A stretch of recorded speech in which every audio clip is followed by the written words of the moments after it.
El sol del mediodía quema despiadado sobre el campamento improvisado en la frontera entre Guatemala y México, transformando la tierra batida en un horno que asa los pies descalzos y reseca las gargantas ya sedientas desde hace días. Cientos de personas se amontonan entre carpas de lona rasgada por el viento constante, que carga el olor acre de sudor, humo de fogatas mal encendidas y el olor penetrante de la desesperación humana que flota en el aire como una niebla invisible. El lugar no tiene nombre oficial en los mapas gubernamentales, pero para quienes se encuentran atrapados allí desde hace semanas o meses, es conocido como el limbo, un purgatorio de arena e incertidumbre, donde los sueños se deshacen como espejismos en el calor sofocante, donde la esperanza se mezcla con el polvo que se pega en la piel sudada y en los cabellos resecos por el viento. Entre las sombras escasas que las lonas proporcionan, cuerpos exhaustos buscan alivio del sol inclemente que no da tregua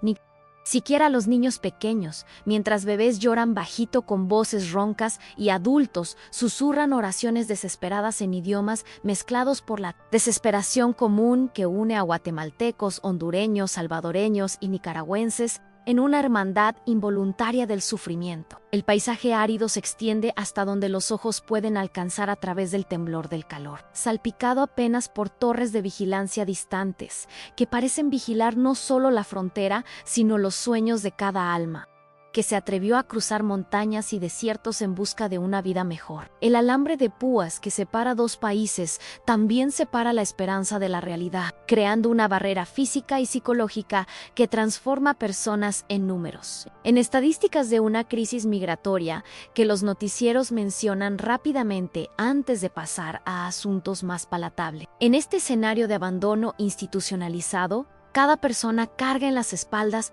no solo sus pertenencias míseras atadas en bultos, improvisados, sino el peso invisible de un viaje que debería haber terminado hace mucho tiempo, pero que se arrastra indefinidamente bajo el cielo despiadado que no conoce fronteras, nacionalidades ni compasión, en la fila lenta y silenciosa que se forma todos los días a las 11 de la mañana para la distribución escasa de comida, proporcionada por una ONG sobrecargada. Un niño de 12 años se destaca por la pequeñez frágil de su figura contra la inmensidad del sufrimiento colectivo alrededor, como una hoja seca en un vendaval que amenaza con llevárselo en cualquier momento. Santiago carga en los hombros estrechos demasiado para su edad una mochila gastada de tela azul que parece más grande que su propio cuerpo flaco. Y sus ojos grandes y oscuros como pozos profundos reflejan una melancolía densa demasiado para caber en el pecho de un niño. Son los ojos de quien vio a su propio padre ser arrastrado de casa en una noche sin luna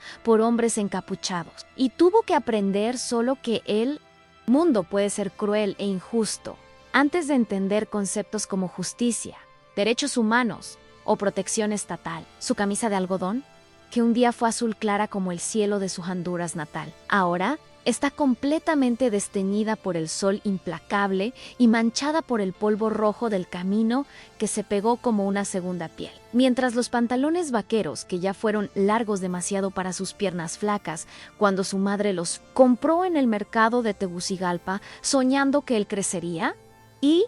los usaría por años, ahora apenas cubren los tobillos hinchados y lastimados por la caminata interminable a través de 3 países. Los zapatos de lona blancos, un regalo de cumpleaños que recibió meses antes de la tragedia familiar, ahora están agujereados en los costados y revelan dedos sucios, lastimados y cubiertos de ampollas que nunca tuvieron tiempo de cicatrizar completamente. Pero es en sus manos pequeñas y temblorosas que sostiene con cuidado extremo una botellita plástica transparente con los últimos 3 tragos de agua que logró economizar desde la madrugada, como si fuera el líquido más precioso y sagrado del mundo entero. A su alrededor, hombres con barbas crecidas y mujeres con bebés en brazos esperan de pie, balanceándose levemente con el cansancio acumulado de semanas de espera. Pero Santiago parece menor que todos ellos, un punto vulnerable de soledad pura en medio de la multitud de desesperanza compartida. Un niño que debería estar en la escuela aprendiendo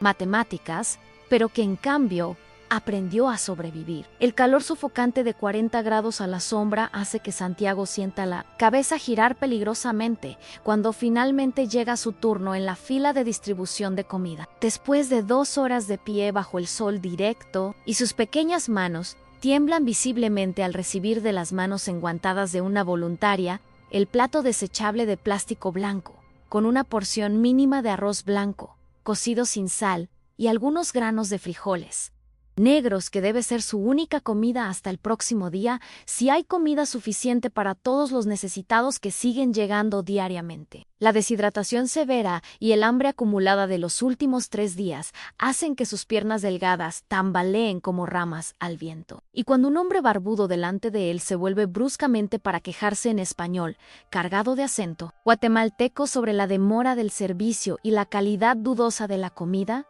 Santiago tropieza con sus propios pies, hinchados, y siente el mundo entero girar vertiginosamente a su alrededor, como si estuviera en una rueda de la fortuna rota. La botellita de agua transparente se escapa de sus manos pequeñas y resecas y se estrella violentamente contra el suelo de tierra batida, creando un pequeño charco enlodado que rápidamente es absorbido por la tierra sedienta y reseca, llevándose consigo los últimos tragos preciosos que podrían haberlo mantenido consciente y de pie por algunas horas cruciales más en este infierno a cielo abierto. El hombre barbudo delante de él vuelve el rostro quemado por el sol con una expresión clara de desprecio e irritación mal disimulada, como si Santiago fuera solo otro obstáculo innecesario en su propio sufrimiento personal. Y murmura algo ácido sobre mocosos inútiles que no saben ni sostener una botella de agua correctamente antes de alejarse moviendo la cabeza negativamente. Los ojos grandes del niño se llenan rápidamente de lágrimas calientes que amenazan con desbordarse, no por la sed desesperante que consume su garganta reseca, sino por la vergüenza avasalladora y familiar de sentirse como una carga pesada, un peso muerto inútil en un mundo que ya no tiene espacio, recursos, paciencia ni compasión para sí mismo, mucho menos para un huérfano hondureño perdido que ni siquiera debería estar allí ocupando espacio y consumiendo recursos que podrían ir para alguien más importante. En el momento exacto en que Santiago siente las piernas débiles, finalmente ceder completamente y está a punto de desplomarse de cara sobre el charco enlodado que fue su única esperanza de hidratación en ese día infernal. Una mano femenina firme y callosa por el trabajo duro agarra su brazo izquierdo flaco con una gentileza maternal inesperada, impidiendo su caída humillante y salvándolo de otra dosis de vergüenza pública. Es María Concepción Herrera, una mujer de 42 años con cabello castaño grisáceo recogido en un moño despretencioso con una banda elástica, vieja y ropa simple pero limpia, que había observado discretamente al niño solitario desde lejos durante los últimos 5 días, notando siempre su soledad absoluta y conmovedora entre cientos de personas igualmente desesperadas, reconociendo en él la misma vulnerabilidad que veía en su propio hijo que se quedó en El Salvador bajo el cuidado de la abuela, sin pronunciar una sola palabra innecesaria. Ella lo guía con firmeza maternal hasta una pequeña mancha de sombra al lado de su carpa, improvisada hecha con lona azul y pedazos de cartón, y sentándose calmadamente en la tierra caliente, hace un gesto cariñoso para que él se siente a su lado, protegiéndolo automáticamente de las miradas curiosas, ya a veces hostiles de otros migrantes, con su propio cuerpo cansado pero aún fuerte y determinado, de su bolsa de tela gastada pero bien cuidada. Un recuerdo de su difunta madre en San Salvador, María retira una botella plástica de 2 litros, aún con agua por la mitad, y se la ofrece generosamente al niño, sin esperar nada a cambio, diciendo con una voz suave pero decidida, cargada del acento salvadoreño que lleva como marca de identidad Antoma: «Mijo, el agua se hizo para compartir entre hermanos, no para derramarse en la tierra seca». En el gesto simple, pero profundamente humano, resuena en el corazón de Santiago como un eco distante y nostálgico de todas aquellas noches seguras en que su madre lo arrullaba en su casita humilde de Tegucigalpa antes de que todo se desplomara y Por primera vez en 3 semanas interminables de soledad absoluta, Santiago no se siente completamente abandonado e invisible en el mundo hostil e indiferente que lo rodea por todos lados. ¿Te está gustando esta historia? Comenta de qué país nos estás viendo y suscríbete para más historias que tocan el corazón. Ahora continuamos con el video. Mientras Santiago bebe pequeños tragos del agua ofrecida por María, sintiendo el líquido fresco bajar por su garganta reseca como un pequeño milagro, la mujer observa en silencio las marcas que el viaje dejó en el rostro infantil del niño, reconociendo en cada cicatriz y en cada mirada perdida el mismo dolor que carga dentro del pecho desde que dejó El Salvador hace 2 meses. Santiago nació en una pequeña aldea rural llamada La Esperanza, en las montañas de Honduras, donde su padre Miguel Santos trabajaba como maestro de la escuela local y se atrevió a organizar a los campesinos contra las empresas que querían tomar sus tierras para plantaciones de banano, desafiando a los poderosos que controlan la región con puño de hierro desde hace generaciones. La casa donde creció era simple, hecha de adobe y techo de zinc, pero siempre estaba llena del aroma del café que su madre, Rosa Elena, tostaba todas las mañanas mientras cantaba canciones de cuna que aprendió de su propia abuela, creando una atmósfera de amor y seguridad que Santiago creía que duraría para siempre. El niño pasaba las tardes ayudando al padre a preparar las clases, aprendiendo a leer en los mismos libros gastados que educaban a los niños de la aldea, soñando con un día convertirse en maestro como Miguel y enseñar a otros niños a descubrir el mundo a través de las palabras escritas. Pero en la noche del 15 de marzo, hombres armados y encapuchados invadieron la casa humilde, arrastraron a Miguel afuera mientras él gritaba a Rosa que escondiera al hijo. Y desde entonces, Santiago nunca más vio al padre. Solo escuchó los rumores susurrados por los vecinos de que había sido llevado a una finca distante donde personas inconvenientes simplemente desaparecen sin dejar rastros. Su madre, desesperada y sabiendo que la familia estaba marcada para morir, juntó los pocos pesos que tenían escondidos, puso a Santiago en una camioneta de madrugada y lo envió a la frontera con una promesa susurrada en el oído. Busca a tu tío Carlos en Los Ángeles. Mijo, yo te alcanzo después. Una mentira piadosa que ambos sabían que probablemente nunca se haría realidad, pero que era la única esperanza que tenían para mantener al niño vivo. María Concepción observa a Santiago beber el agua con la misma reverencia con que ella misma aprendió a valorar cada gota. Durante su propio viaje infernal que comenzó en San Salvador cuando los pandilleros de la señora 1, las 3 de la mañana, enlazaron con matar a su hijo de 15 años, Roberto, solo porque se negó a entrar a la pandilla que controla su barrio periférico con violencia y terror. Ella había trabajado durante 20 años como costurera en una maquiladora que producía ropa para marcas americanas, despertando a las 4 de la madrugada todos los días para tomar 2 autobuses llenos hasta la fábrica, donde pasaba 12 horas encorvada sobre una máquina de coser que vibraba tanto que dejaba sus manos dormidas, ganando apenas lo suficiente para pagar el alquiler de un cuartito de madera donde dormía con el hijo en un colchón delgado sobre el suelo de cemento. Roberto era su única razón de vivir después de que el esposo murió en un accidente de construcción civil. Un muchacho inteligente que sacaba notas excelentes en la escuela y soñaba con estudiar ingeniería, pero que tuvo su vida amenazada simplemente por ser demasiado honesto para aceptar el dinero sucio que los criminales ofrecían a cambio de su alma. María vendió los pocos muebles que poseía. Empeñó la alianza de matrimonio que guardaba como reliquia sagrada de su matrimonio feliz. Pidió prestado dinero a prestamistas peligrosos y envió a Roberto, primero,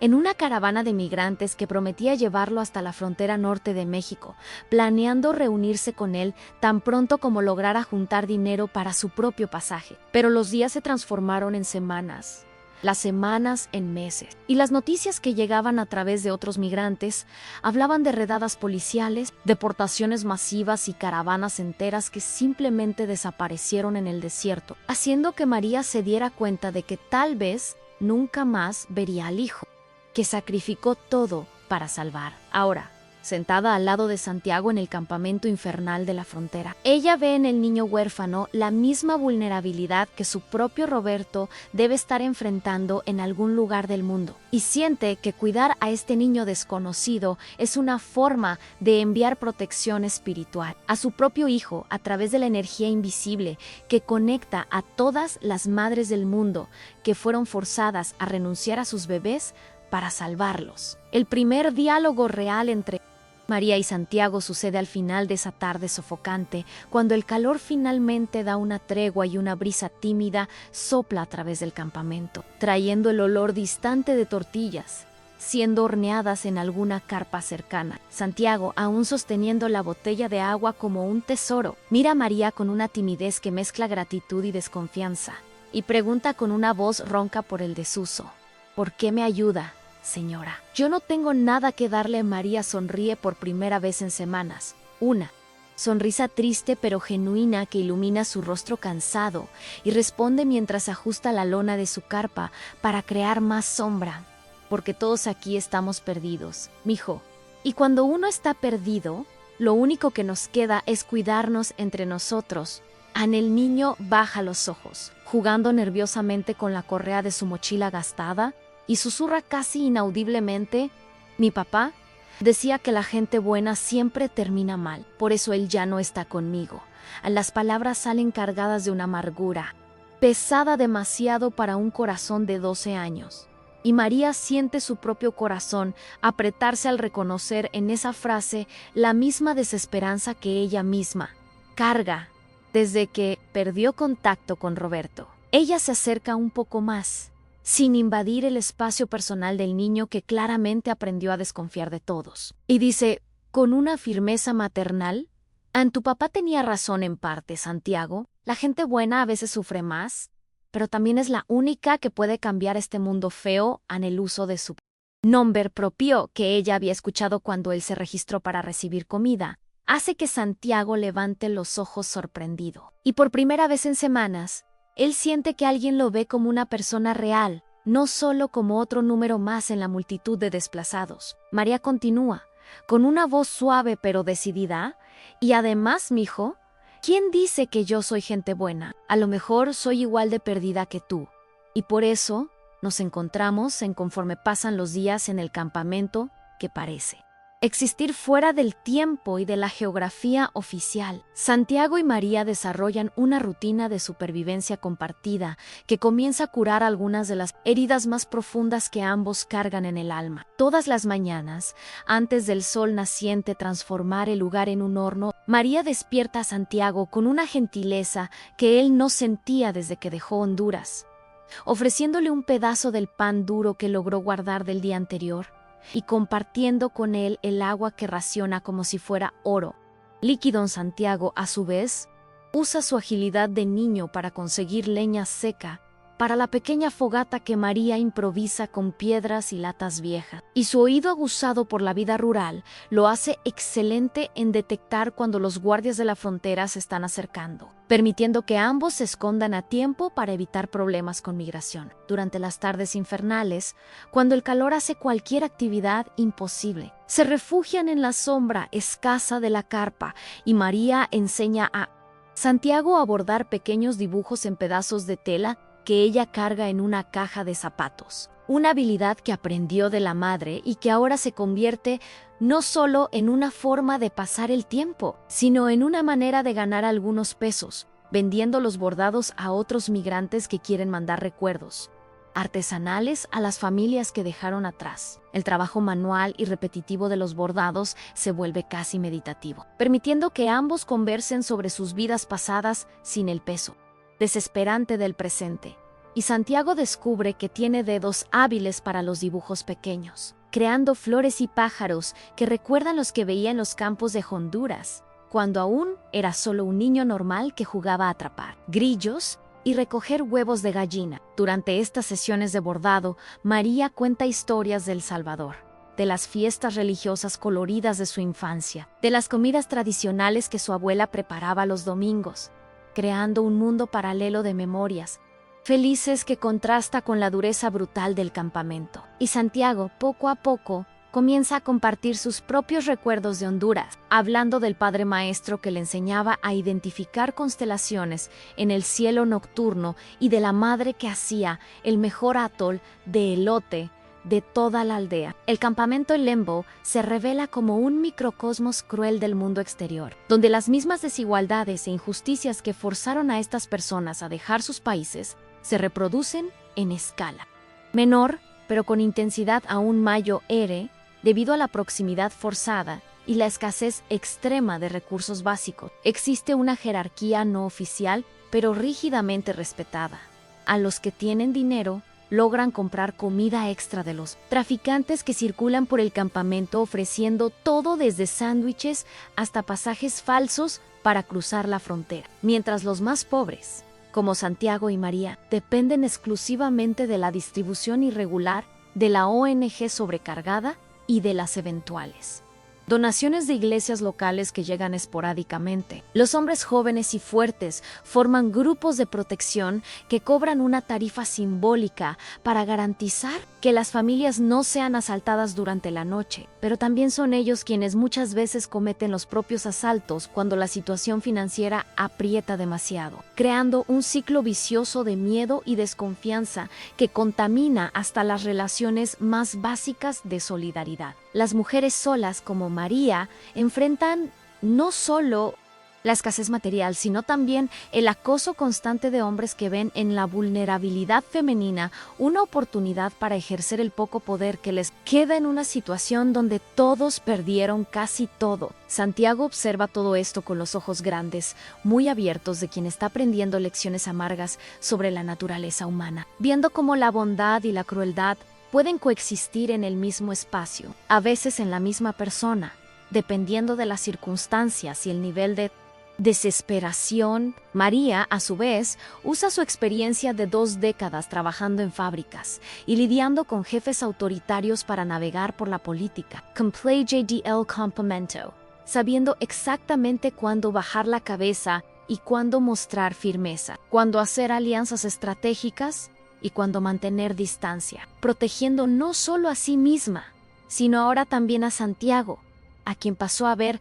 como su responsabilidad moral en una situación donde las responsabilidades morales son lujos que pocos se pueden dar el lujo de mantener. Una semana después del primer encuentro, Santiago finalmente revela a María el contenido más precioso de su mochila, una fotografía desteñida de su madre, Rosa Elena, tomada durante una fiesta junina de la aldea, donde aparece sonriendo radiante con un vestido floreado azul y blanco, sosteniendo una banderita de papel y con los cabellos recogidos en un moño adornado con flores de papel crepé amarillas. La foto está protegida dentro de una bolsita plástica transparente que Santiago cuida como si fuera una reliquia sagrada. Y cuando se la muestra a María, sus manos tiemblan no de debilidad, sino de emoción contenida por semana. Era la mujer más bonita de toda la aldea. Él susurra con una voz embargada, pasando el dedo delicadamente sobre el rostro sonriente en la fotografía. Siempre olía a canela porque hacía dulces para vender en el mercado. Decía que yo era su príncipe y que un día íbamos a tener una casa grande con jardín lleno de flores. María toma la foto con el mismo cuidado reverente, estudiando cada detalle del rostro femenino que comparte con Santiago, los mismos ojos grandes y expresivos, la misma boca generosa, la misma forma de inclinar ligeramente la cabeza cuando sonríe. Se parece mucho a ti, mijo. Ella dice con genuino cariño, especialmente en los ojos. Debe estar muy orgullosa del hombre valiente en que te estás convirtiendo. Santiago mueve la cabeza negativamente, secándose con el dorso de la mano una lágrima que escapó a "No soy valiente, señora María. Soy un cobarde que dejó a su mamá sola con los hombres malos. Un hijo de verdad se habría quedado para protegerla". En las palabras salen cargadas de una culpa autodestructiva que María reconoce inmediatamente, pues es la misma culpa que ella siente por haber enviado a Roberto lejos en vez de enfrentar juntos a los pandilleros. Ella devuelve la foto cuidadosamente y pone una mano maternal en el hombro flaco del niño Santiago. Mi amor, un hijo de verdad. Obedece cuando su mamá le dice que se vaya para salvarse. Ella te mandó lejos porque te ama más que a su propia vida. Eso no te hace cobarde, te hace amado. Los obstáculos externos que Santiago y María enfrentan en el campamento son reflejos amplificados de las injusticias estructurales que los forzaron a dejar sus países, creando un ambiente donde cada día de supervivencia es una victoria pequeña contra un sistema diseñado para quebrar la dignidad humana. La burocracia migratoria funciona como una máquina kafkiana que transforma personas en números de proceso, donde formularios en español mal traducido piden información que muchos no saben cómo proporcionar, donde documentos son exigidos a personas que huyeron en medio de la noche, llevando solo la ropa del cuerpo, donde fechas de audiencia son programadas para meses en el futuro sin ninguna consideración sobre dónde estas personas vivirán o cómo sobrevivirán durante la espera interminable. Santiago descubre que por ser menor de edad, no ha pagado. Su caso debería tener prioridad según las leyes internacionales de protección a la infancia, pero en la práctica esto significa solo que él queda en una fila separada que se mueve aún más lento que la de los adultos. Una fila donde niños de 7 a 17 años esperan sentados en el suelo de tierra batida, mientras funcionarios sobrecargados intentan contactar parientes en Estados Unidos que muchas veces ni saben que estos niños existen o están llegando. María, por ser mujer, soltera sin hijos presentes para comprobar su estatus de familia, enfrenta una discriminación burocrática diferente. Ella no se califica para los pocos programas de asistencia familiar, no puede registrarse como refugiada, porque técnicamente El Salvador no está en guerra, y no logra obtener permiso de trabajo temporal porque no tiene dirección fija para comprobar residencia. El racismo institucional se manifiesta de formas sutiles, pero devastadoras a los funcionarios que hablan solo inglés con acento americano y demuestran impaciencia cuando necesitan repetir instrucciones en español. Los guardias que revisan cuerpos femeninos con más minuciosidad que necesaria. Los voluntarios bien intencionados, pero condescendientes que tratan a adultos educados como niños incapaces simplemente porque no hablan el idioma local fluidamente. La pobreza extrema transforma necesidades básicas en lujos inalcanzables: un baño caliente, una comida nutritiva, un lugar limpio para dormir, mediciones para dolores de cabeza, productos de higiene femenina, zapatos que no tengan agujeros. Todo esto se convierte en objeto de deseo intenso que revela cómo la dignidad humana está directamente conectada al acceso a recursos materiales mínimos. Los obstáculos internos que Santiago carga son tal vez más devastadores que las dificultades materiales, pues se manifiestan como una sensación constante de inadecuación y culpa que corroe su autoestima y su capacidad de aceptar ayuda o crear vínculos afectivos con otras personas. Él desarrolló una hipervigilancia traumática que lo hace despertar sobresaltado a cada ruido nocturno, esperando siempre que hombres encapuchados vengan a buscarlo como hicieron con su padre. Y esta ansiedad constante se manifiesta físicamente a través de dolores de cabeza, náuseas y un temblor sutil en las manos que empeora cuando se siente observado o presionado. La culpa de haber abandonado a la madre se mezcla con la vergüenza de necesitar la ayuda de extraños, creando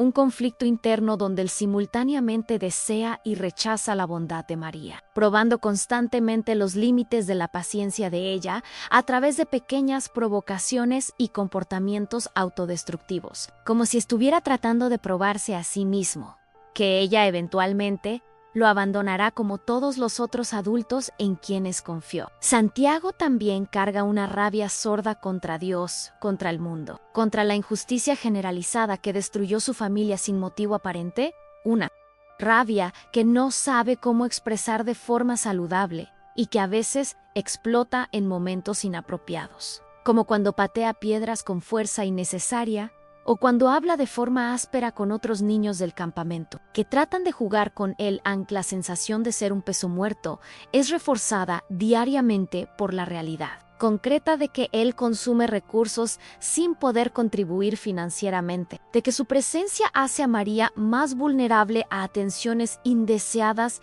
de hombres que ven a una mujer cuidando a un niño como señal de debilidad, de que él no tiene habilidades útiles, más allá de su capacidad de pasar desapercibido y conseguir información escuchando conversaciones ajenas. María, a su vez, enfrenta el dilema de asumir una responsabilidad que puede comprometer su propia seguridad y posibilidades de supervivencia, cuestionándose constantemente si tiene el derecho moral de poner su vida en riesgo por un niño que no es biológicamente suyo, si está siendo una buena samaritana o una tonta que será castigada por su bondad, si Roberto la perdonaría por reemplazarlo emocionalmente por otro niño cuando debería estar enfocando todas sus energías en reencontrar al propio hijo perdido en algún lugar de América del Norte. El vínculo entre Santiago y María se profundiza a través de pequeños rituales diarios que crean una sensación de familia, improvisada en medio del caos del campamento.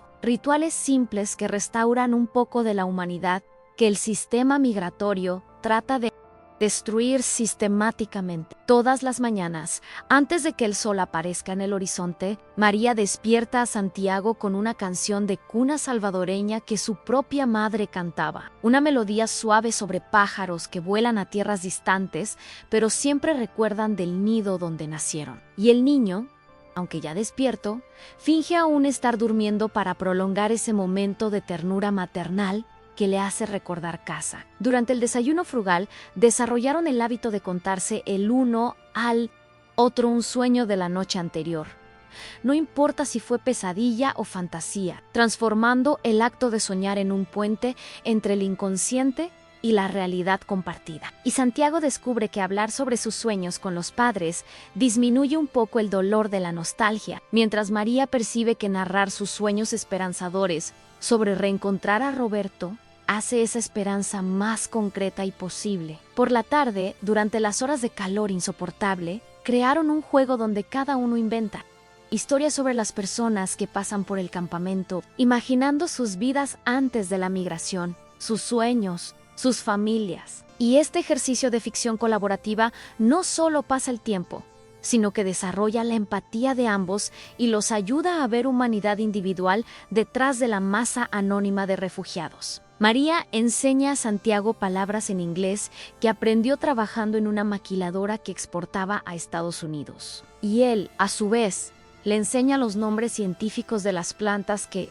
su padre maestro le mostraba en los paseos por los campos hondureños, creando un intercambio de conocimientos que valora las experiencias únicas de cada uno, en vez de enfocarse solo en las pérdidas y traumas. Durante las noches frías, cuando la temperatura del desierto cae drásticamente, comparten la única manta que María posee. Y Santiago, que inicialmente se encogía al menor contacto físico, gradualmente se relaja lo suficiente para aceptar el brazo de María como almohada, recreando una intimidad familiar que ambos pensaron haber perdido para siempre. Estos momentos de conexión íntima contrastan dolorosamente con la dureza del ambiente alrededor, pero también prueban que la capacidad humana de crear amor y cuidado mutuo es más fuerte que cualquier sistema diseñado para deshumanizar y dividir. La transformación gradual en la personalidad de Santiago se vuelve visible a través de pequeños cambios comportamentales que María observa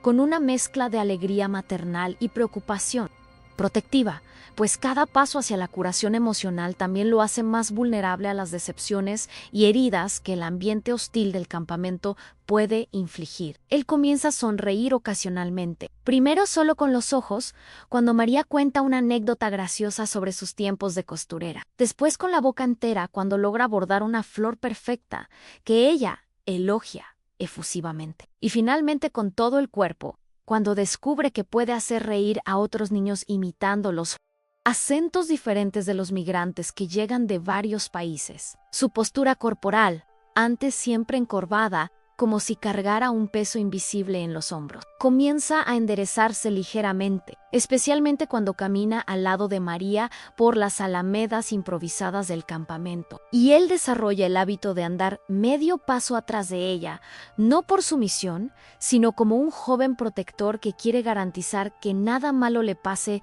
a la persona más importante de su nueva realidad, Anne Santiago. También comienza a demostrar una curiosidad intelectual que había sido sofocada por el trauma, haciendo preguntas sobre geografía, cuando ve mapas rasgados pegados en las paredes de las carpas, sobre política cuando escucha a adultos discutir los cambios en las leyes de inmigración, sobre religión cuando observa las diferentes formas como personas de países distintos rezan o hacen promesas a los santos. María percibe que por debajo del niño traumatizado existe un muchacho naturalmente inteligente y observador, hijo de un maestro que heredó el amor por el conocimiento y por la comprensión del mundo. Y ella comienza a estimular esa curiosidad como forma de terapia, respondiendo sus preguntas con la seriedad que merece una mente en desarrollo. Aunque las respuestas sean dolorosas o demasiado complejas para su edad, pero esta apertura emocional también lo hace más sensible a las injusticias que presencia diariamente se perturba genuinamente cuando ve otros niños siendo maltratados, llora cuando una familia es separada durante una redada migratoria y desarrolla una rabia justa pero peligrosa contra los adultos que se aprovechan de los más débiles. Una rabia que María necesita canalizar cuidadosamente para que no se transforme en amargura, destructiva como pasó con tantos jóvenes en sus países de origen. María, a su vez, redescubre a través del cuidado con Santiago una razón de ser que había perdido cuando fue forzada a separarse de Roberto, encontrando en esta maternidad improvisada no una sustitución para el hijo biológico, sino una ampliación de su capacidad de amar y proteger que la reconecta con la mejor versión de sí misma. Cuidar a Santiago reactiva instintos maternales que estaban dormidos por el dolor de la separación, y ella se sorprende canturreando canciones de cuna que no cantaba hace meses, inventando historias a la hora de dormir para calmar las pesadillas del niño, preocupándose por detalles pequeños como si está bebiendo agua suficiente o si su tos nocturna necesita atención médica. La responsabilidad de mantener a Santiago seguro y emocionalmente estable también le da una estructura y un propósito que organizan sus días y le impiden hundirse en la depresión que amenaza con engullir a todos los que se quedan demasiado tiempo en el limbo de la frontera, transformando la supervivencia de una tarea solitaria y desesperante en una misión maternal que tiene significado trascendente. María descubre que explicar el mundo a Santiago la ayuda a procesar y entender su propia experiencia traumática cuando le cuenta sobre las razones históricas de la violencia en El Salvador, sobre las intervenciones americanas en Centroamérica, sobre los acuerdos comerciales que destruyen economías locales y fuerzan personas a migrar. Está simultáneamente educando al niño y organizando mentalmente sus propias experiencias fragmentadas en una narrativa coherente que tiene sentido. Ella también percibe que enseñar a Santiago a defenderse emocionalmente de las humillaciones diarias del campamento, como no tomarse personal cuando alguien es grosero, cómo mantener la dignidad incluso cuando necesita pedir ayuda, cómo distinguir entre desconfianza saludable y paranoia destructiva, la fuerza a articular estrategias de supervivencia emocional que ella misma estaba aplicando instintivamente, pero que ganan más fuerza cuando son verbalizadas y compartidas. A través de los ojos curiosos y de la perspectiva aún optimista de Santiago, María logra ver pequeños milagros cotidianos que había dejado de notar en el atardecer que transforma el campamento miserable en un paisaje dorado. La generosidad inesperada de extraños que comparten comida escasa. La música que alguien toca en una flauta improvisada durante las noches frías, redescubriendo que la belleza y la bondad persisten incluso en los lugares más devastados por la crueldad humana. La tensión dramática aumenta gradualmente cuando rumores comienzan a circular por el campamento sobre posibles cambios en la política migratoria que pueden resultar en deportaciones masivas o cierre definitivo de la frontera, creando un clima de ansiedad colectiva que afecta hasta las personas más equilibradas emocionalmente y fuerza a todos a tomar decisiones arriesgadas sobre su futuro. Santiago percibe que María está más nerviosa que lo normal, despertando en medio de la noche para verificar si los documentos importantes aún están escondidos en la costura interna de su bolsa, susurrando oraciones más largas durante las comidas, evitando conversaciones con otros adultos que antes eran parte de su red social de supervivencia en el campamento. Los niños del campamento, con la sensibilidad natural de la infancia para detectar cambios en el humor de los adultos responsables por su seguridad, también se ponen más agitados, llorando más durante la noche, haciendo más preguntas sobre cuándo podrán ir a casa o si sus padres realmente vendrán a buscarlos como prometieron. María trata de proteger a Santiago de las peores noticias, pero él es demasiado inteligente para no percibir que algo grave está pasando. Y este intento bien intencionado de protección crea una distancia entre ellos que no existía antes. Una distancia que lo hace recordar dolorosamente cómo sus padres susurraban sobre asuntos de adultos en los días que precedieron la tragedia familiar. Durante una noche particularmente fría, cuando el viento del desierto aúlla a través de las carpas como un lamento ancestral, Santiago finalmente confronta a María con una madurez sorprendente en Señora María. Yo ya perdí una familia por no saber la verdad. Si algo malo va a pasar, prefiero saberlo para poder ayudarla, en vez de ser una carga que la hace más lenta, la anostaide. Valiente del niño rompe las defensas protectivas de María y fuerza la primera. Discusión realmente adulta entre ellos sobre los peligros reales que enfrentan y las decisiones difíciles que pueden tener que tomar en los próximos días. Esta conversación, aunque dolorosa, fortalece la confianza mutua y prepara a ambos para los desafíos que se aproximan, transformando su relación de protección maternal unidireccional en una sociedad de supervivencia basada en respeto mutuo y transparencia emocional, incluso cuando la verdad es demasiado aterradora para ser fácilmente digerida por un niño que ya vio crueldad suficiente para varias vidas. La crisis explota en una tarde sofocante de jueves, cuando 3 hombres de ropas oscuras y cadenas doradas se acercan al área donde Santiago borda flores en una pieza de tela blanca. Sus movimientos calculados y depredadores, revelando inmediatamente que no son migrantes comunes, sino los temidos coyotes que controlan el tráfico humano en la región y cobran precios extorsivos por promesas falsas de pasaje seguro a través de la frontera militarizada. El líder del grupo, un hombre de cerca de 30 años con cicatrices en el cuello y tatuajes que cubren los brazos musculosos, se agacha al lado de Santiago con una sonrisa falsa que no alcanza los ojos fríos y dice con una voz melosa que mal disimula la amenaza subyacente: «Chamaquito, me dijeron que tienes una foto muy bonita de tu mamacita. Nosotros tenemos clientes que pagan muy bien por fotos de mujeres guapas. Y además podemos llevarte hasta Los Ángeles en 3 días si nos das esa fotito». Como parte del pago en Santiago, siente la sangre helarse en las venas, al comprender inmediatamente que estos hombres quieren usar la imagen sagrada de su madre para propósitos que su mente de 12 años no logra articular completamente, pero que su instinto reconoce como profanación y violencia. Y sus manos tiemblan visiblemente mientras abraza la mochila contra el pecho flaco, protegiendo el único vestigio físico que queda de Rosa, Elena, él. Otros 2 hombres se posicionan, estratégicamente bloqueando las posibles rutas de escape. Y el más joven de ellos, con dientes dorados que brillan cuando sonríe, agrega con crueldad casual a no te hagas el difícil, escuincle, aquí nadie te va a defender, y esa vieja que te cuida no puede hacer nada contra nosotros. Mejor coopera y todos salimos ganando. La mención irrespetuosa. A María como esa vieja despierta en Santiago una furia protectiva que ni él sabía que poseía. Una rabia ancestral que conecta su indignación actual con todas las injusticias que su familia sufrió en Honduras. Y por primera vez desde la muerte del padre, él siente ganas de luchar en vez de solo sobrevivir en él. Líder extiende la mano sucia hacia la mochila de Santiago, y en ese momento crucial, cuando todo podría desplomarse definitivamente, una voz femenina fuerte corta el aire tenso como una hoja afilada.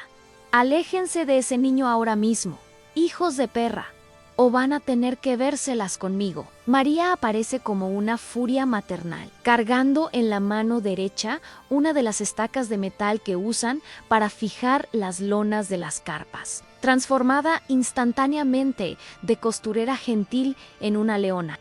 defendiendo su cachorro adoptivo. El enfrentamiento que sigue trasciende la dinámica simple de depredador y presa, transformándose en una batalla simbólica entre dos visiones de mundo completamente opuestas. La lógica cruel del capitalismo criminal que transforma todo en mercancía, incluyendo la dignidad humana y las memorias sagradas, versus la ética maternal del cuidado incondicional que considera ciertas cosas absolutamente innegociables y vale más que la propia vida. Maria se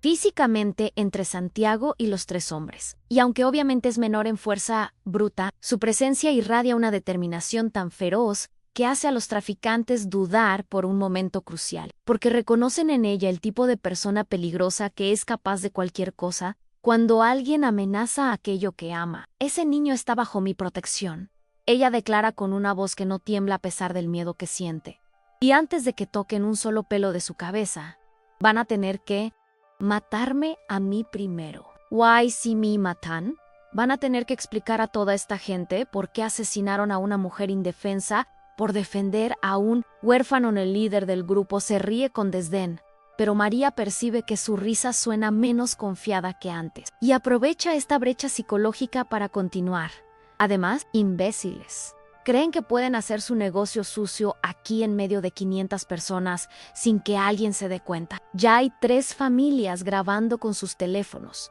Y si algo nos pasa,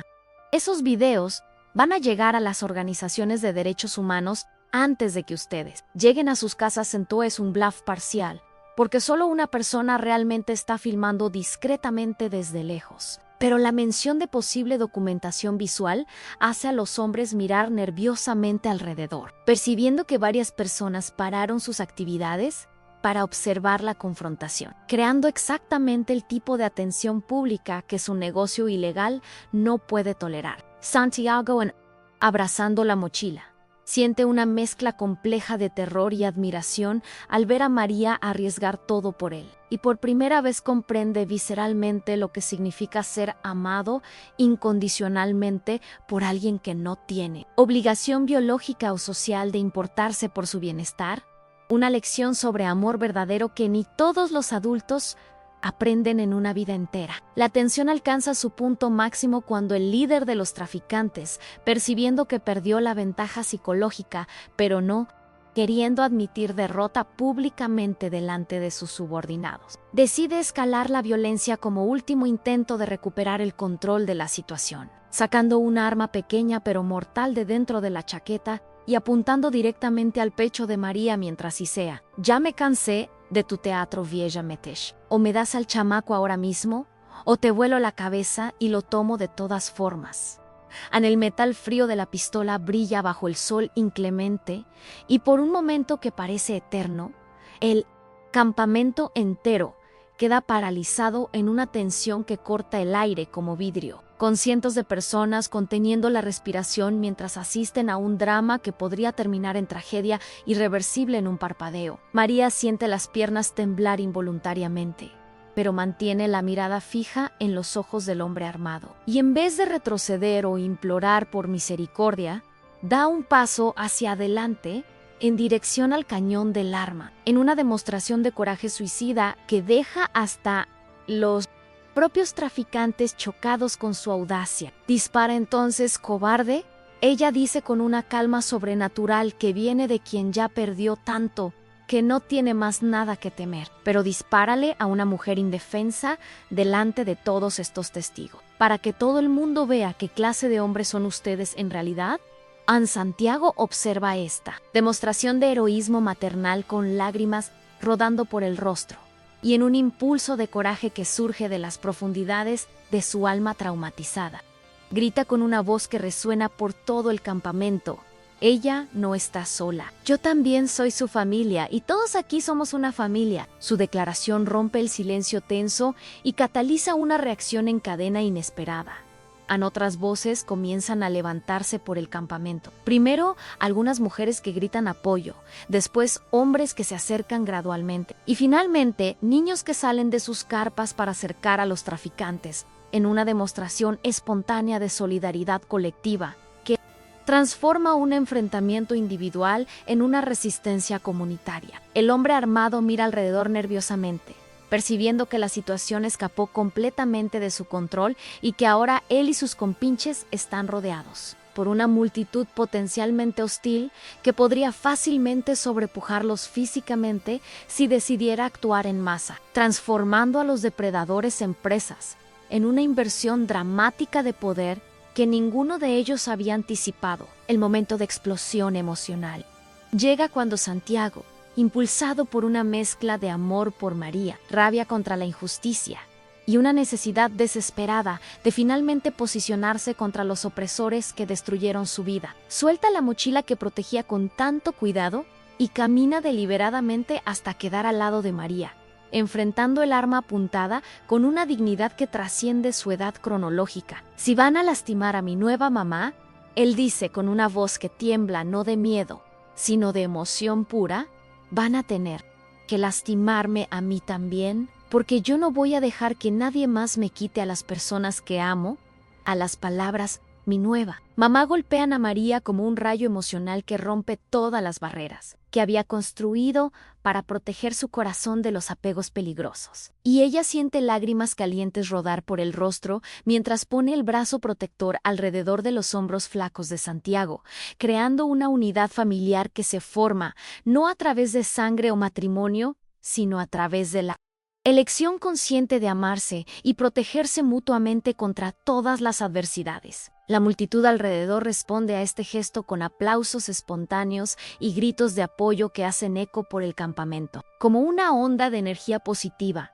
y varias personas comienzan a moverse más cerca de los traficantes, no de forma amenazante, sino con una determinación silenciosa que comunica claramente que esta comunidad improvisada no tolerará más abuso de sus miembros más vulnerables. El líder de los hombres armados, percibiendo que perdió completamente el control narrativo de la situación y que ahora es visto por cientos de testigos como el villano obvio en una historia donde una madre adoptiva y su hijo elegido representan todo lo que hay de bueno en la humanidad. Baja lentamente el arma mientras murmura amenazas vacías sobre esto no haber terminado. Pero su retirada forzada representa una victoria moral que resuena mucho más allá de la situación inmediata. Santiago y María se abrazan, por primera vez con total abandono emocional, llorando juntos todas las lágrimas que habían reprimido durante semanas de lucha por la supervivencia. Y en ese abrazo que mezcla gratitud,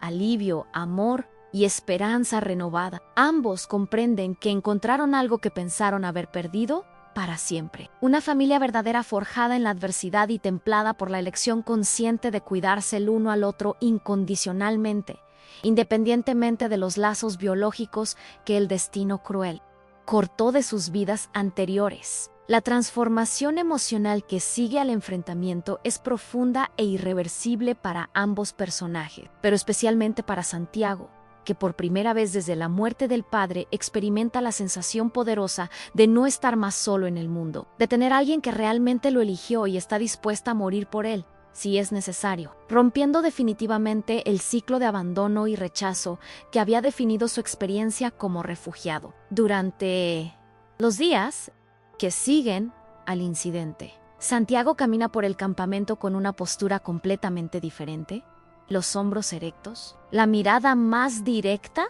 una sonrisa ocasional que ilumina su rostro aún flaco, pero no más devastado por la desesperanza. Y otros migrantes comienzan a notar el cambio, comentando entre sí sobre cómo el niño de María parece una persona completamente diferente desde que su madre adoptiva enfrentó a los coyotes. María también se transforma, pero de una forma más sutil en el dolor. Constante por la separación de Roberto, no desaparece, pero encuentra un nuevo equilibrio a través del amor que siente por Santiago, como si cuidar a este niño creara un canal energético que de alguna forma la conecta al hijo biológico a través de la dimensión universal del amor, maternal que trasciende distancias físicas y barreras geopolíticas. Ella comienza a hablar sobre Roberto de forma diferente, no más como una pérdida irreparable que la define completamente, sino como una parte importante de su historia que coexiste con este nuevo capítulo maternal que está escribiendo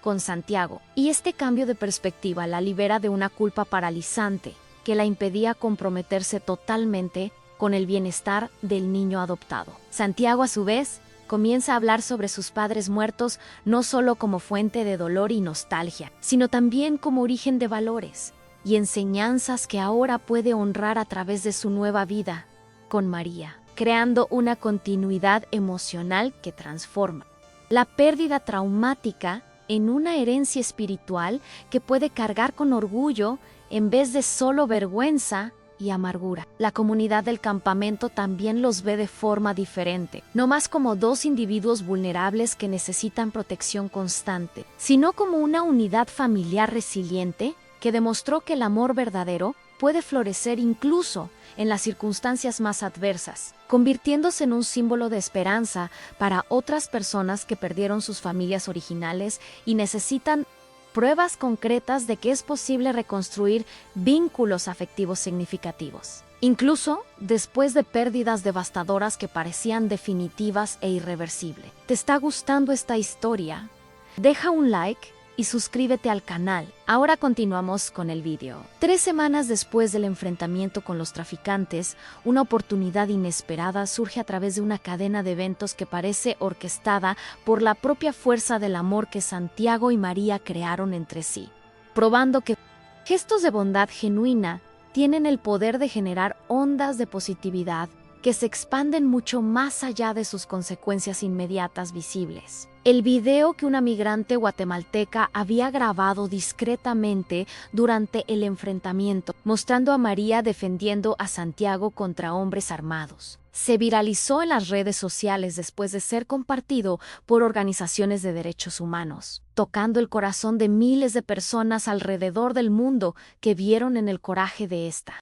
mujer un ejemplo poderoso de cómo el amor maternal puede trascender lazos biológicos y crear familias basadas en elección consciente y cuidado incondicional. Entre las personas profundamente conmovidas por la historia estaba Jennifer Morrison, una abogada de inmigración de Phoenix, Arizona, especializada en casos de menores no acompañados, que había perdido a su propia madre en la infancia y reconoció en la relación entre María y Santiago algo que ella misma había buscado durante toda la vida, sin nunca encontrar. Jennifer entró en contacto con organizaciones humanitarias en la frontera, ofreciendo sus servicios legales gratuitamente para ayudar a María y Santiago a navegar el sistema complejo de inmigración americano, y descubrió que el caso de ellos se calificaba para un programa especial de reunificación familiar que permite que mujeres con menores bajo su cuidado reciban visa humanitaria temporal mientras sus casos de asilo son procesados. Más importante aún, Jennifer logró localizar a Carlos Santos, el tío de Santiago en Los Ángeles, a través de registros de inmigración, y descubrió que él había estado buscando desesperadamente al sobrino desde que supo de la tragedia en Honduras a través de cartas enviadas por la cuñada antes de su propio desaparecimiento. Carlos, un mecánico de automóviles que había legalizado su situación migratoria después de 20 años en Estados Unidos, no solo confirmó su disposición de recibir a Santiago, sino que insistió en que María también fuera incluida en la petición de reunificación, declarando a través de Jennifer que Santiago necesita a su nueva madre tanto como me necesita a mí. Y nuestra familia tiene espacio para todas las personas que aman a este niño. De verdad, la burocracia que antes parecía un laberinto imposible de navegar súbitamente se transforma en una serie de formularios que pueden ser llenados, documentos que pueden ser obtenidos y plazos que, aunque aún largos, ahora tienen una fecha final concreta, en vez de una espera indefinida que corroe el alma día tras día. La transformación del campamento en respuesta a la historia de Santiago y María demuestra cómo un acto individual de coraje moral puede catalizar cambios sistémicos que benefician a una comunidad entera, creando un efecto cascada de positividad que eleva el nivel general de esperanza y solidaridad entre personas que habían comenzado a perder la fe en la bondad humana. Otras familias en el campamento, inspiradas por el ejemplo de cómo María y Santiago se defendieron mutuamente y movilizaron apoyo comunitario, comienzan a organizarse en grupos de protección mutua que no solo defienden a los miembros más vulnerables contra depredadores externos, sino que también crean sistemas de apoyo emocional y compartimiento de recursos que hacen la vida diaria menos brutal y más humana. Las mujeres solas forman una red informal de cuidado infantil que permite que cada una tenga tiempo para resolver cuestiones burocráticas o buscar trabajo temporal sin dejar a sus niños desprotegidos, mientras los hombres más viejos organizan clases improvisadas de inglés y talleres de habilidades prácticas que ayudan a los más jóvenes a prepararse para la vida en Estados Unidos. Santiago se convierte en una especie de mascota no oficial de esta nueva comunidad organizada, ayudando a traducir entre niños que hablan dialectos indígenas diferentes y sirviendo como puente entre generaciones porque su inteligencia natural y su experiencia de trauma compartido lo hacen capaz de comunicarse con personas de todas las edades y orígenes. María, reconocida ahora como una líder natural debido al coraje que demostró, es elegida informalmente como representante de las mujeres migrantes en negociaciones con las organizaciones humanitarias, una posición que le da propósito renovado y le ayuda a canalizar su energía maternal protectiva para beneficiar no solo a Santiago, sino a cientos de otros niños vulnerables que necesitan a alguien para luchar por sus derechos. El propio campamento, antes un lugar de desesperación y degradación humana, se transforma gradualmente en una comunidad temporal, pero funcional, donde las personas se cuidan unas a otras, celebran pequeñas victorias juntas y mantienen viva la esperanza colectiva a través de rituales simples como cantar canciones tradicionales en las noches frías y compartir historias sobre las vidas que esperan construir cuando finalmente crucen la frontera hacia el norte. La partida de Santiago y María del Campamento se convierte en una celebración comunitaria que trasciende las circunstancias miserables del lugar, transformándose en una ceremonia espontánea de despedida que honra no solo su jornada individual, sino que simboliza la posibilidad de redención y nuevo comienzo que todos allí aún esperan alcanzar en sus propias vidas, fragmentadas por la violencia y por la pobreza estructural. Decenas de personas que los conocieron durante los meses en el campamento se reúnen alrededor de la van blanca de la organización humanitaria que los llevará a Phoenix, donde Jennifer los espera para comenzar oficialmente el proceso de reunificación familiar. Y cada persona trae un pequeño regalo simbólico, una flor silvestre recogida en el desierto, un dibujo hecho por un niño, una oración escrita en una hoja de papel rasgado, pequeños tokens de afecto que representan enormes reservorios de amor humano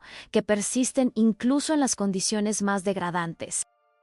Santiago carga su mochila gastada, pero ahora contiene no solo la foto desteñida de su madre biológica y sus pocas ropas, sino también decenas de pequeños bordados que él y María hicieron juntos, cada uno conteniendo un mensaje de esperanza o una flor que representa un sueño específico sobre el futuro que esperan construir en Los Ángeles. María lleva consigo la bolsa de tela gastada que perteneció a su madre, pero ahora también carga una carpeta con todos los documentos legales que Jennifer preparó, un símbolo tangible de cómo su situación cambió del limbo burocrático desesperante a proceso legal concreto, con plazos definidos y resultados probables. Cuando la van finalmente se aleja del campamento, levantando una nube de polvo rojo que por un momento oscurece la visión, Santiago y María saludan por las ventanas a las personas que se convirtieron en su familia extendida durante los meses más difíciles de sus vidas, y ambos saben que cargarán para siempre las lecciones sobre solidaridad y amor incondicional que aprendieron en aquel lugar que debería haber sido solo una parada temporal, pero que se convirtió en la cuna de una nueva familia forjada en la adversidad y templada por la elección consciente de cuidarse mutuamente contra todas las probabilidades. Conforme el campamento desaparece en el horizonte y la carretera se extiende hacia adelante como una promesa de posibilidades infinitas, Santiago toma la mano de María y susurra: «Gracias por ser mi nueva familia, Mamá María». Y ella responde, apretando su mano pequeña: «Gracias a ti por enseñarme que el amor verdadero no se pierde, solo se transforma y se multiplica cuando lo compartimos con las personas correctas». 6 meses después, en una casa pequeña, pero acogedora en el barrio de Boyle Heights en Los Ángeles, Santiago despierta todos los días no más con el sonido del viento del desierto aullando a través de lonas rasgadas, sino con el aroma familiar de café salvadoreño que María prepara en la cocina mientras canturrea las mismas canciones de cuna que lo calmaban durante las noches frías en el campamento, creando una continuidad emocional que conecta el trauma del pasado con la esperanza realizada del presente. Él frecuenta una escuela pública donde está aprendiendo inglés rápidamente y donde su inteligencia natural, finalmente libre para desarrollarse, sin el peso constante de la supervivencia inmediata. Impresiona a maestros que ven en él un potencial académico que podría llevarlo a la universidad si continúa progresando en este ritmo acelerado. María trabaja en un pequeño taller de costura dirigido por una cooperativa de mujeres latina, donde sus habilidades desarrolladas durante 2 décadas en maquiladoras salvadoreñas finalmente reciben el reconocimiento y la compensación justa que merecen, permitiéndole contribuir financieramente para la casa que comparte con Santiago y su tío Carlos, un hombre gentil que se deleita en enseñar al sobrino todas las habilidades mecánicas que aprendió durante sus años como inmigrante trabajador. La casa está llena de fotografías en la imagen original de Rosa Elena, madre biológica de Santiago. Ocupa un lugar de honor en la sala de estar, pero a su lado están fotos más recientes de María y Santiago, sonriendo durante paseos en los parques de Los Ángeles, creando una galería visual que honra tanto el pasado como el presente,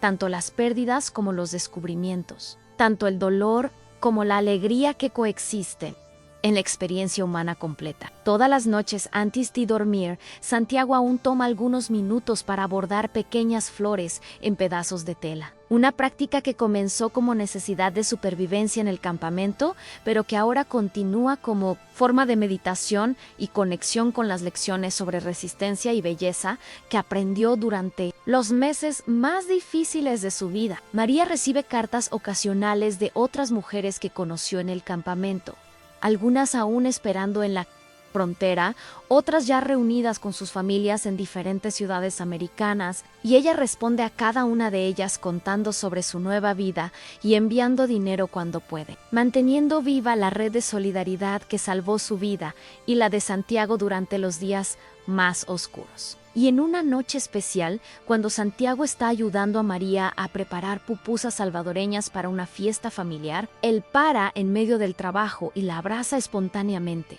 susurrando a Mamá María. A veces todavía no puedo creer que encontré una nueva familia en el lugar más feo del mundo. Y ella responde, con lágrimas de gratitud en los ojos, es que el amor verdadero, mijo, siempre encuentra una manera de florecer, hasta en el desierto más seco,